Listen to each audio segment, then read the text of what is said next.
Now let's look at the parts of the document that create the structure of the document. For this purpose, we're going to use our transitional DTD, and actually for most of the rest of the course, we're going to use the transitional DTD for reasons that we talked about in our last session.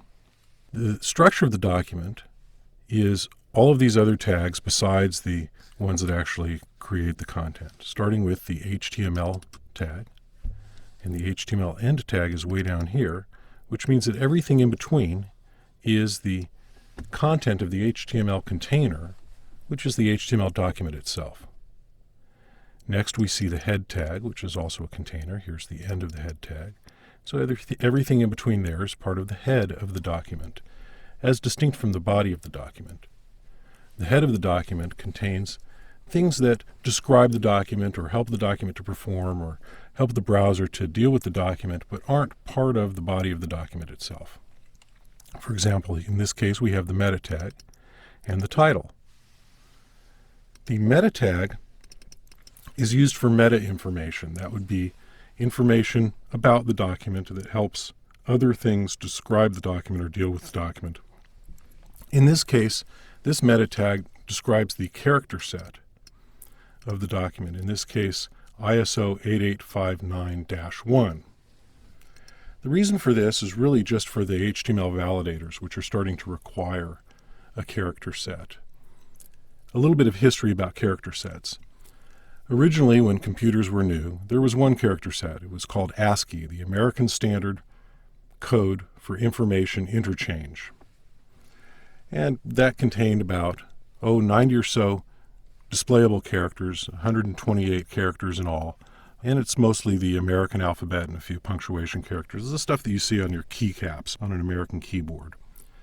And that was fine for a while Americans were the only ones using those computers, and people who used computers in other countries would use variations on the ASCII character set that described their characters. But mostly that was just Western languages, and other countries like China and Japan had a lot of trouble with keyboards. Well, over the years, computers have become more international, and the ISO, which is an organization called the International Organization for Standards, which does not spell ISO, they have come up with a standard for a Western character set, which is called Standard 8859-1, and standards for other character sets. The ones in the 8859 series are Western-like or similar to ours, and then there's other character sets as well.